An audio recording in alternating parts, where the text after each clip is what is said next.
അസ്സലാമു അലൈക്കും. ഇന്ന് നമ്മുടെയൊക്കെ ഇടയിൽ നമ്മുടെയൊക്കെ കുട്ടികൾ, ചെറുപ്പക്കാർ മുടി വെട്ടുന്ന രീതിയെ വിമർശിച്ചുകൊണ്ട് ധാരാളം ആളുകൾ ഇറങ്ങാറുണ്ട്. നബിതങ്ങൾ നിരോധിച്ച മുടിവെട്ടലാണ് എന്നൊക്കെ പറഞ്ഞുകൊണ്ട്.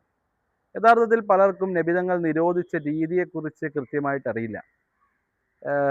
ഒരാളുടെ തലയുടെ പുറം ഭാഗം, സൈഡൊക്കെ ഒന്ന് ഒതുക്കി വെക്കൽ ഒരിക്കലും നബിതങ്ങൾ നിരോധിച്ച ആ വകുപ്പിൽ പെടുന്നതല്ല.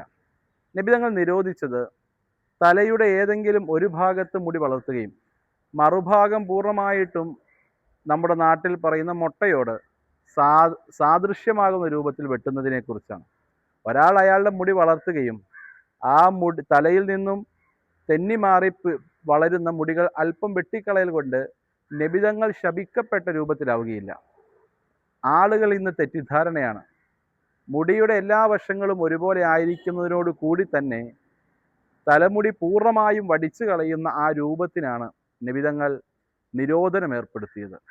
ഇന്ന് മതത്തെ എല്ലാവരും വളരെ വികലമാക്കുകയും ഭാരമുള്ളതാക്കുകയും ചെയ്യുകയാണ്. പഠിച്ചു പറയുക എന്നത് അതിൽ പ്രധാനപ്പെട്ടൊരു കാര്യമാണ്. അത്തരത്തിലുള്ളൊരു വിഷയമാണ് ഈ മുടിവെട്ടലും. അള്ളാഹു തൗഫീഖ് നൽകട്ടെ. അസ്സലാമു അലൈക്കും വറഹ്മത്തുള്ളാഹി.